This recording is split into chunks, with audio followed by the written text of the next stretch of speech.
Let's be real. Starting, running, and scaling a coaching business can feel exhausting. I mean, you've got the marketing, the hustling, the selling, all that stuff you didn't realize you would need to master when you decided to start a coaching business. For anything like me, you started your coaching business to change the world, to improve the lives of others while improving your own. Well, the truth is, running a business doesn't have to be as hard as many of us have made it out to seem. And you don't even have to do all that hustling stuff if you don't want to. You really can get into flow, into your zone of genius, and get back to the work you were sent here to do. But you have to ask for help. You have to be willing to work in new ways. You have to be willing to open up your mind to mentors who might be doing it differently than you've ever considered. And you have to be willing to actually implement new ways of thinking and running your business. If you're up for that, stay tuned. I'm Hannah Hermanson, your certified coach, international speaker, author, and yes, the founder of Dream Life is Real Life and the host of the show. And I've been able to help hundreds of coaches build, scale, and enjoy their online businesses. Essentially, make their dream life their real life. And if you'd like help improving your business life and get your coaching business to the next level, we might be able to help you. Head on over to dreamlifeisreallife.com/show to get all the resources and episodes that we talk about in this community. You can join our Facebook community, you can find me on Instagram, but more importantly, if you're really ready to integrate what you learn here today and on other episodes, then you'll be able to set up a complimentary 10-minute chat with my team. Again, at dreamlifeisreallife.com/show, no strings attached. We love getting to know you and seeing what are the right next moves for you. But now let's get on to the show. In this podcast, you'll find the real people, concrete tactics, and weekly motivation and inspiration to make your dream life and business real. I started this podcast to bring you the role models that I never had. We talk to successful entrepreneurs, freedom seekers, business owners, and people living life on their own terms. To be a true leader, to create the legacy you desire, and to live in alignment, you need a tribe lifting you up. And I've made it my mission to be your tribe, to bring them to your ears at least, because after all, we are all in this together. Now, let's cue the music. You guys, welcome back. Today, as always, we have a special treat. We get to hang out with our new friend, Christy Whitman. Christy is a transformational leader, celebrity coach, and New York Times bestselling author of The Art of Having It All. And her new book, The Desire Factor, is available now, if you're listening to this in May or beyond 2021. She has appeared on Today and The Morning Show, and her work has been featured in People Magazine, 17, Women's Day, Hollywood Life, Teen Vogue, and many others. Christy is the CEO and founder of the Quantum Success Learning Academy and Quantum Success Coaching Academy, which is a 12-month law of attraction coaching certification program. I feel like a 17-year-old, so excited to open up this conversation and dig in with you today. So welcome. Thank you so much, Hannah. I'm so excited to be with you. I just want to get right into it because before we hit record, we were chatting a little bit about, the law of attraction and Abraham Hicks, who's someone who channels source and talks about this question that they get as all-knowing and, really wise leaders of, so how do we get what we actually want? So many of us have this vision board or this vortex or these goals. And then it's like, but why isn't it in my bed or my garage or my bank account yet? Like you were saying. Yes. So you're the expert here. Will you give us just a little bit of background into how you learned that answer for yourself? How do you go from desire to reality? And then we can take it from there. Love it. So so for 25 years, I came in contact with this information 25 years ago when it was just like, I was so thirsty, so hungry for the information because my life was not working. And that led me on my own awakened spiritual path. And so I started just, applying this in my own life. And what happened was I then was asked to start sharing it because I got my first book, Perfect Pictures, that literally downloaded through me. And I then started teaching it. So since then, 20 years ago, I've been coaching on law of attraction, and a follower of Abraham. They were one of my earliest teachers. And I got to a point though, where it was like, it wasn't even working for me anymore. I remember being in the hot seat of Abraham and feeling like it was about 6 years ago now. And I was feeling like, and I might sound like I'm whining, and I get it. But I was like, okay, I sat in the hot seat to Abraham and I was like, listen, I've manifested the man. I've manifested the family. I got 2 amazing kids, money in the bank. I have 2 houses, amazing career that I love. I mean, great opportunities, health in my body. I'm not like, I'm going through a spiritual crisis here because I thought, I feel like I've manifested all that I set out to manifest. And now what? Wow. And they couldn't even help me. It was like, you just have to appreciate what you have. And I'm like, yeah, that's nice. But I do appreciate what I have, but I still feel like there's is this it? Right. And that was again 6 years ago. And 3 years ago, I started channeling the Council of Light. So how Esther channels the Abraham, I now channel the Council. And what the council teaches, which is really kind of beyond what Abraham does, is they teach energy mastery, because it's not just about mindset. It's not just about feeling. It's about all of it combined. And when we have things that we're attracting, it's based on the fact that we have imprints, we have energy blocks, we have places where we have closed down. And that's we're attracting, because if it, like a caged lion, right? If you're going about your day, right, and you feel joyful, excited about something, and then you get bad news, or someone says something to you, or something happens, a lot of times we close down and don't fully process the energy of whatever is happening. And so that imprint, that closing down, is like a caged lion in a, it's like that creates the vortex, right? We have all these vortexes like Abraham talks about, right? But we have vortexes within ourselves, which are energy blocks. And that's what we're attracting from that disappointment that we haven't released. We now attract more disappointment. From that anger we haven't released, or that hurt we haven't released. We're now attracting these things because we are not an assertion-based universe. We are an attraction-based universe. And when you start to understand how to really manage and master your own energy, that's what's really important. So everything is energy, right? We know this. All energy carries a vibration. That vibration goes out into the universe and collects more things to it. That is law of attraction. And we have to understand that we are energy receivers. We're always receiving in energy. We have to, because we wouldn't be alive if we didn't. Most of us, though, are receiving it in from social media and from family and from, people that are unconscious, maybe that will live above us, around us, And when we are deliberate in bringing in the energy that we want to bring in and holding that energy and then transmitting that energy out, and how do we transmit it out? It's what we say, our words, what we think, what we perceive, what we feel, and then the actions that we take. That's how we are energy transmitters. Wow. So this is integrating a new understanding for me, because I've definitely bumped up against the philosophy that Abraham teaches, which is positive thinking, right? Like if it doesn't feel good, don't deal with it. And as a coach, I can't get 1,000% behind that, because I found in my own life and my work that what you resist persists, right? So if you just don't clean up that bad feeling, it doesn't matter cannot be destroyed, right? So I keep getting lessons, and avoidance wasn't really the way for me to work through it. But what I had been thinking of it as the need for a mental colonic before positive thinking.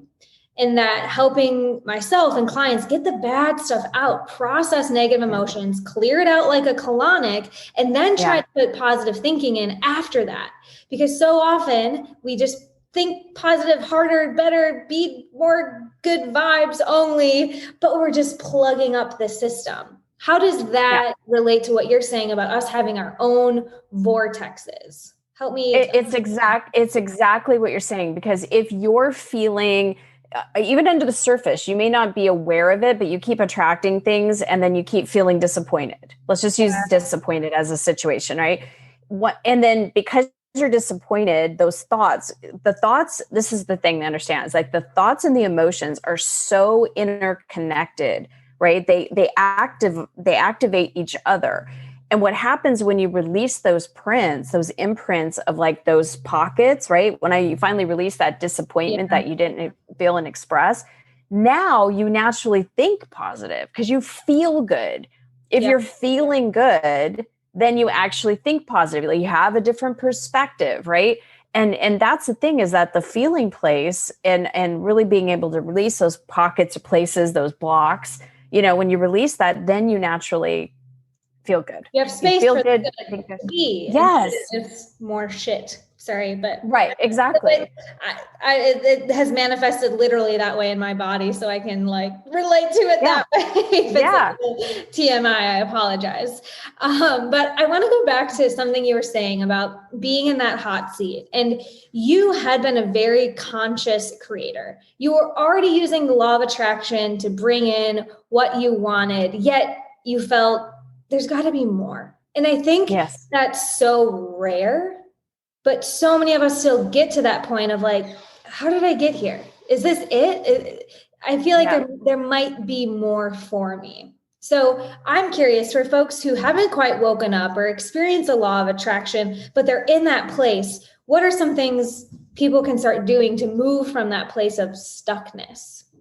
Well, that's really what we talk. I mean, when I say we, the council and I wrote about in the desire factor, is that the very first step, excuse me, and it's like, if you ever had a padlock, right, where you're trying to open up a padlock, the numbers need to go in sequential order. And what's happening with most people is they're grabbing pieces of the puzzle, but the pieces aren't going in the right place, right? So that's why they're like, oh, visualization. And they try visualization, but they're not doing it in the proper order of what you need to do. And the first and foremost thing before you start visualizing is you need to get yourself in alignment. And most people don't understand what alignment is and what alignment we're talking about. Because when you really think about it, you are a co-creator with your divine self, the divine that's breathing you, beating your heart. I don't know the last time you had to sit there and try to beat your own heart. I never had to, right? The divine is doing that for me. It's my life force. It's breathing for me. It's growing my hair. It's growing my nails. It's digests my food. There's a co-creative dance that's happening. And when we get a desire, that's why we wrote the desire factor. When we get a desire, call it an intention, a wish, a dream, a desire, that's imprinted in us. That is literally given to us from something that's higher than us. And when we receive it, and then we co-create with it, meaning aligning with it, understanding that in the place of faith, hey, I have what it takes. And not only is it possible or probable, it's inevitable if I stay in alignment with that divine. It's people go after these desires, whether it's a partner or a family or a business, or to feel a certain way. And really what at a deeper level, to feel a certain way, is we want to feel connected to the very breath that's breathing us. We want to feel connected to a bigger whole. We want to feel the oneness with that. And the little spiritual breadcrumbs that we get along the way are these desires, right? They're like the little pieces of the puzzle to try to help us feel the wholeness. Well, when you just start to connect and feel the wholeness to the divine, it's like all these things are attracted to you. I mean, when I came in contact with the council, and they always say you are infinitely loved. And to really feel the fact that I am so infinitely loved, not just me, all of us, that just like helped me release so much resistance to trying to prove myself or trying to go get love or trying to achieve in order to, it's like all that stuff just went away from me because I'm like, wait a minute, no matter what I do, I'm infinitely loved. The divine is not judging me for the mistakes that I've made or the bad missteps that I've taken or, I'm still loved no matter what. I mean, that gave me a sense of just to relax and surrender into this co-creative relationship. And now the things I'm creating are even like better than they were before. And the relationships, like my husband and I are in a totally different elevated place.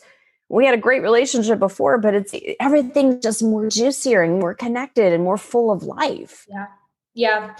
I think I totally just like love your embodiment of this, because I can totally remember like shifting from life is random, it's hard, I'm the victim here, nothing's working out for me, to just like changing that mindset to decide like this is working out perfectly. Life is happening for me. There's a lesson here. Now, something I do want to acknowledge here is privilege. Okay. So how do you, and like the council, it sounds like, infinite love is available to everyone. However, we are a couple of privileged people having this conversation, writing books, working with privileged people. So I would love to hear kind of your take on like, I guess the quote that was shared with me is I used to say, well, I just made these choices. I just made the choice to pursue personal development and my dreams and think this way. But I also had good choices presented to me. So how do you approach, law of attraction and navigate your privilege in that? Well, as the council says, every single human being that's on this planet right now is privileged. We're all privileged because we have life. We have the divine breathing us. And if you come from that understanding that you are privileged, that helps you open up to more privileges, to more choices, because at the basis of who we are, it doesn't matter what our sex is, what our color is, what our race, like any of that. When you understand that you are here, you are breathing, and what we each have is free will and choice. Because you have, for example, on one side of the spectrum, you have a lot of Black people that have completely manifested their lives in ways where they have absolute success. So is the color of the skin that doesn't allow them to do that? I mean, if you just look at Oprah Winfrey, right? She did not grow up privileged. She had a horrible background, right? But she made different choices by dreaming, by creating her desires, by all the things that she did, to kept leaning into what her soul was guiding her to do. Mm-hmm. Right. And so if someone starts out and they're not privileged, they have the opportunity to get, if you want to look at someone like Jennifer Lopez, when she was younger, she slept in a bed with her two sisters. She lived in the Bronx. I mean, she was not privileged. She had wore holy shoes to school. So how did she go from that to being one of, most seen, popular, people international stars. Yeah. Yeah. Yeah. And so it's not about our outer circumstances. It's about the inner and choosing and really aligning with the divine and saying, if we use this, like, oh, I'm not privileged it's an excuse, because you are here, you're alive. And yes, some of us had, I was raised in Scottsdale, Arizona, but I got to tell you, my family was very dysfunctional. My parents still to this day, they're in their 80s, scream and yell at each other. There's a lot of emotional, mental abuse. That is not privileged. Yes, we had money and I could buy things, but that was horrible, right? Yeah. Living that. My sister committed suicide. My sister was a drug addict, right? It's like that. I'm here now living the life that I have, not because it was given to me, but because I created it deliberately. Yeah.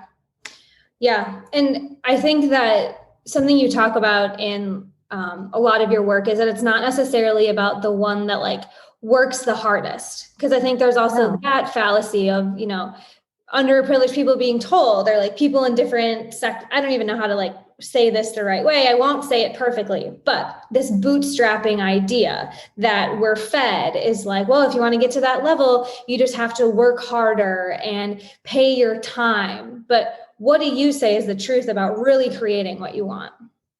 You have to align yourself. I mean, that, like I said, it's the first principle in the desire factor. Because if you are working, let's face it, we all know someone or many people that work really, really hard, but they're not succeeding.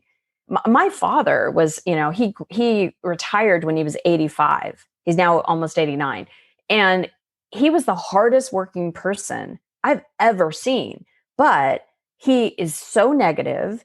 And he expected the worst and the bad things were going to happen. He constantly was working against himself. So hard work alone does not meet success. You have to have that inner alignment, that faith, that joyful expectation, the feeling and vibration of having the success that you want. I mean, it's more of an internal game than it is an outer game. Yes, action is very important. That's one of the principles I talk about in the desire factor, but it's the seventh principle. And all these other principles need to be met before you actually start doing it. And here's the thing. It's not about hard work. It's about full presence when you take that action. Because there's a lot of people that might be working hard, meaning long hours, but they're kind of phoning it in. They're not fully present and immersed into what they're doing, right? When you combine that with alignment, then you're unstoppable. Wow. Yeah. Yeah. And something you said about the internal game. I also, once I started realizing what they literally call the secret. Okay, let's just like take a moment to acknowledge that when the law of attraction came to like widespread media, it was literally the secret. And it's still a little crazy to people that these like universal laws are these like best kept secrets. And for me, when I started, finding these hidden laws and these, like hidden opportunities, I definitely found that the internal game predicted and created all of those external manifestations, if you will. But it never ends, Christy. It's like I signed up for a different kind of, work, if you will, and that, might not be working that way, but I almost feel like sometimes this being aware, this like taking full responsibility, this like, man, my energy creates my reality is, it's working of itself. So what advice do you have for people who are opening up and like willing to lean into this path? Because it's simple, but it's not easy, right?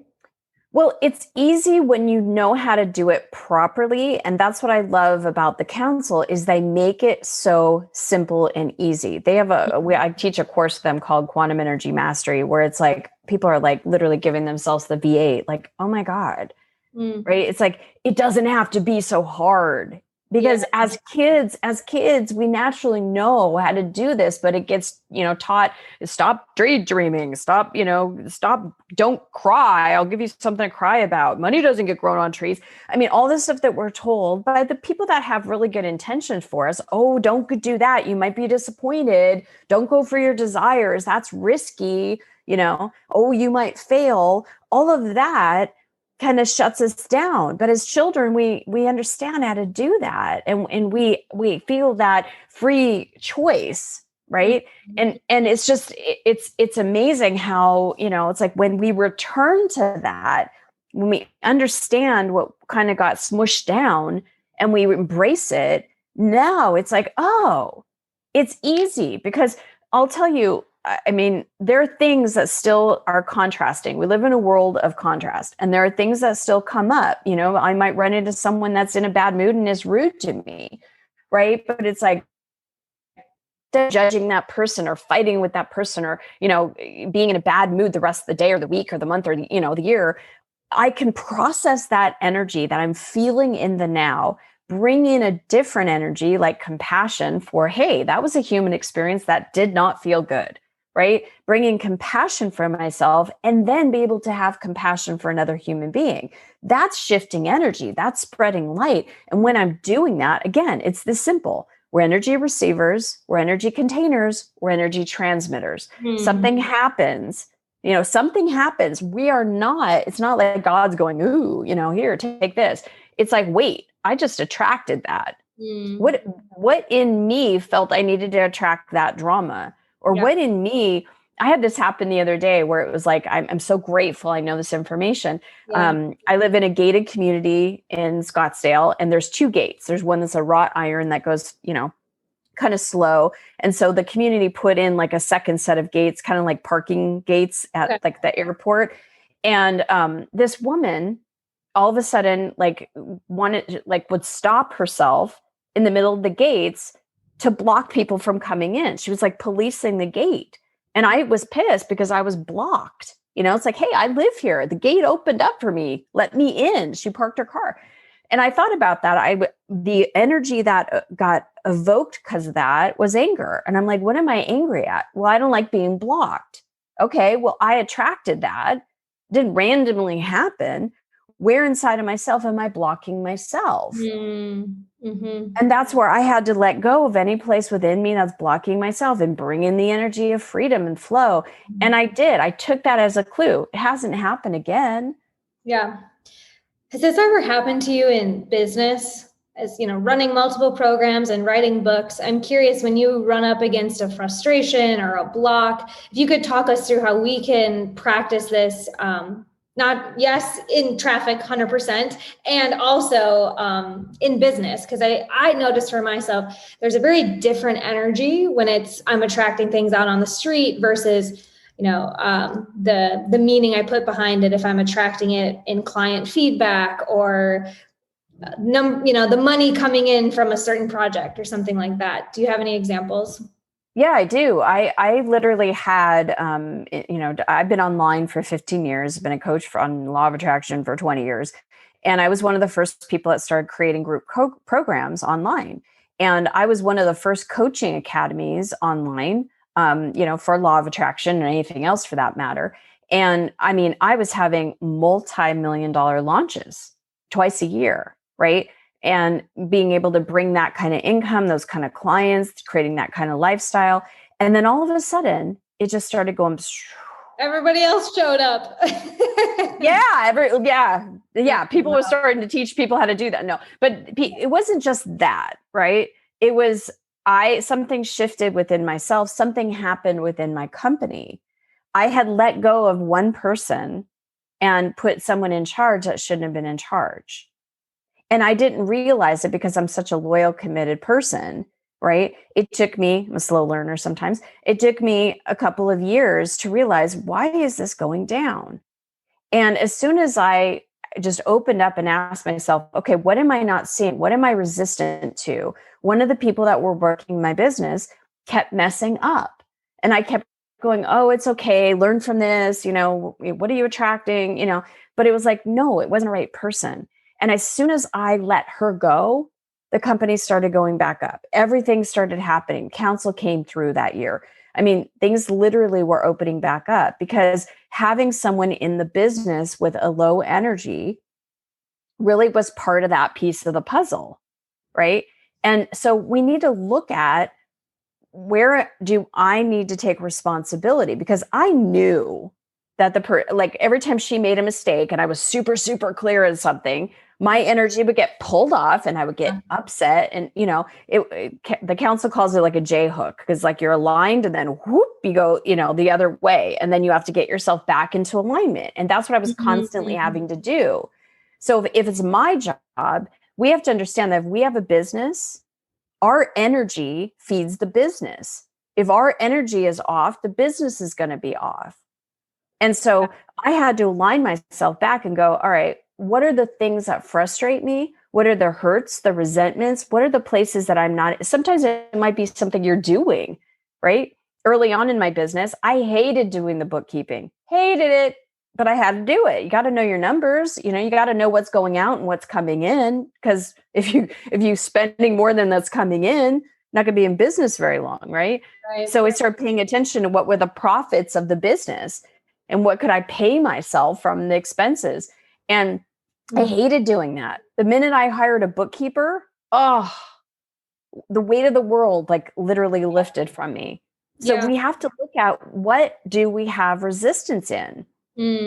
Absolutely. Even in your home life, right? If you got like resistance in doing the laundry, well, there's people that could do that. I've evoked, brought my kids into the thing. And like this morning, I'm like, hey guys, there's a big pile of laundry.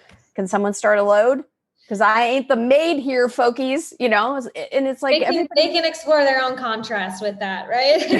Exactly. It's a learning opportunity, doing the laundry in so many ways. But I think that is such a powerful tool for us to have as coaches. For so long, I was like, what's wrong with me? Like, why can't I get excited about morning meetings? I used to love mornings. Well, they were very different. And it was the only time I had for myself. And so we evolve, tell me if you agree, that we evolve, and there are seasons, and in different seasons, different things give us energy and other things take our energy. And the more we can be cognizant that we have power in that, right? It's not that that time of the meeting is taking your energy. It's that it's not serving or amplifying it. So what's the right next decision or shift that you can make? Now, I don't know. Here I went. I don't know. You tell me where this goes. Is it about shifting external circumstances or shifting the internal belief about it? Right. Both. So in the meeting time, okay, perfect. So this is a true example. I used to have team meetings at 7:30 a.m. because I moved time zones and I was in Pacific time. And then all of a sudden it was 7:30 a.m. and it drained me and it made me hate the team and be just really bad. So part of it was moving to Central Time. Part of it was reworking how the team operates. But should part of it have been change your belief about 7:30 a.m.? Where does that? If you feel your way into it and that no longer feels good to you, then you're the boss. Here's what it is: the belief that you have the freedom to change because this is no longer working. Things do evolve, right? We have different things that happen. Having it all in one aspect changes as we get older, as we move from time zones to time zones, and saying, hey, I'm the owner of the company. I have moved and now we're going to have to shift. Let's do a noon call instead of 7:30 because I want to sleep in, right? Sometimes it's as easy as the internal shift is not necessarily a belief, but it's a belief in your own ability to create a different solution, to do something different, to change, to have free will, to go, what used to work no longer does. What would I like instead? I'd like to start a meeting at 9 or at 11, or let's do it at 3, and giving yourself that alignment and that permission, that's the internal work to go, yes, this is what I want. And then making the arrangements, like I said, I got aligned with what's the resistance, and then I let the person go. Right. So it's inner and outer. We're not just inner and we're not just outer. We're both. And that's the understanding of, embracing both of it. We're physical and non-physical. It's not one or the other. I want to briefly talk about desires. This I think works in maybe the next step, right? Alignment, awareness, and then desires. And you said something earlier that made me think of desires as clues, right? Like Tony Robbins says, success leaves clues, right? There are clues in your energy and what you're attracting. So tell us, what do the happiest or the most successful people do with their desires? They believe that they can achieve them. They literally move them. They lean into them. They know that the desire came for a reason, because if you get that idea and it becomes ooh, I'd love that, right? That is a spark of life in you, and to follow that connection to that energy that just lit up your whole body, right? It's like a whole visceral lighting up, and it's like, love that. But then what happens with most people is they go, oh, I don't know how to do that. Or somebody else is already doing that. Who am I to do that? Oh, that can't be done. Right. Yes. And not successful, happy people don't do that. They go, ooh, okay. Let me think about that. Let me visualize that. I could start a blog and a health line and a cooking line. It's just all these celebrities now. You're more in this world, but I keep watching and kind of studying these personal brands of celebrities, of these, successful on another level types of people who have a really great modeling career. And then they also want to start cooking and making bathrobes and just making, and I'm thinking of Chrissy Teigen. I enjoy following her, John Legend's wife. And she posted something like, I know I'm not a fashion designer, but I love doing this. So I'm going to create these things because I just love doing it. And I feel like it was that sort of mindset. Like, does she know how many other people make bathrobes like way ahead of her? She doesn't care. She just enjoys doing it. Right. I mean, you could look at a lot of celebrities, whether it's Jennifer Lopez and makeup and, and Right. the skincare line, or Kate Hudson doing her workout line, or, Jennifer Hudson, she does, or Jennifer, not Hudson, the one that was married to Ben Affleck, Gardner. She does her little cooking, stuff. I mean, Reese Witherspoon has her own clothing line now and her own book club. I mean, they're plugged in. Yeah. And then they, see, here's the thing. We're creators. We have the creator that's breathing us. And so when you don't have desires, you're closed down from that. But when you are totally plugged in, you get all these fun desires and you're like, ooh, I'd love to do this. Right. And you're following that it's not about the end result. It's not about Chrissy Teigen having the best bathrobe and selling the most bathrobes. It's her following her passion to do it. Yeah. Right. And her expressing herself. It's who we've become in the process of it. Yeah. Yeah. And again, I just want to these are all people and, bright examples of, this wasn't handed to them. Like Chrissy Teigen and Jennifer Lopez, like we talked about, we're not just they were plugged in some way, but they've made powerful choices and leaned into good feeling thoughts and decisions. And we can all do that. Right. So for people listening who are looking to take the next move or make a quantum leap in their life or their business, what is something they can do today to help them get closer to their dream life? I honestly would say order the Desire Factor, because it gives a step-by-step approach. I've had people say that since reading it that they've read every manifestation book, and this takes it to the next level. It literally helps you take all the pieces and put it in the proper place, because like the padlock, if you don't have the numbers in order, you could try to open it as much as you can. But when you have it in sequential order of what needs to happen to deliberately manifest yourself, and you learn that process, it's like a recipe, right? When you learn that recipe, then you're going to make the same beautiful cookies every time, right? Or steak or whatever it is that you like to eat. It's like, it's a process, and this was divinely given from the council. Amazing. Well, I'm eager to get my hands on it. So where can we learn more, grab the book, and stay connected with you? Well, you can go to thedesirefactor.com. Amazon has it. I mean, it's all over. It's, distributed everywhere. But I'd love to give everybody a gift, if I may. One of the things that I've been asked for, 20 years is, where do we start? Like, if we really want to change our lives. And I keep saying, watch your words. And so several years ago, I created a free program. It's called Watch Your Words. You could go to watchyourwords.com, and it's 30 days of videos, and they're just 2 to 4 minutes each. So it's like a nice, quick inspirational video every day. It tells you what not to say, because the words that we say pull our energy down in lack, which starts the whole entire creation process. So what not to say, why, and then what to say instead. And those little shifts of your energy, they affect your thoughts, they affect your perspective, they affect your emotions, they affect the actions that you take. It all starts with words. In the Bible, it says, in the beginning, there was the word, right? Mm-hmm. So changing a word literally shifts the whole entire creation. So you can have that, enjoy that.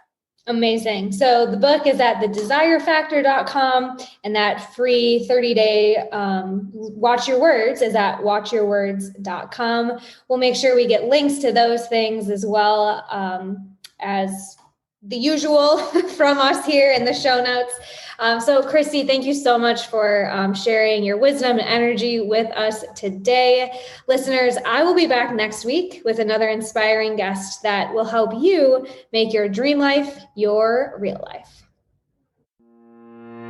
That's That's right, friends. That'll do it for our show today. But remember, if you're really ready to implement and take these ideas into action, then hop on over to dreamlifeisreallife.com/show, and you can access all of the resources we talked about, and more importantly, set up a complimentary 10-minute phone call with my team so that we can help you get clarity and some concrete action steps in place, so this doesn't just become another one of those feel-good moments, but an opportunity to actually make a change in your life and business, because all good things come in action. So we'll see you over there at dreamlifeisreallife.com/show, and next week here on the show.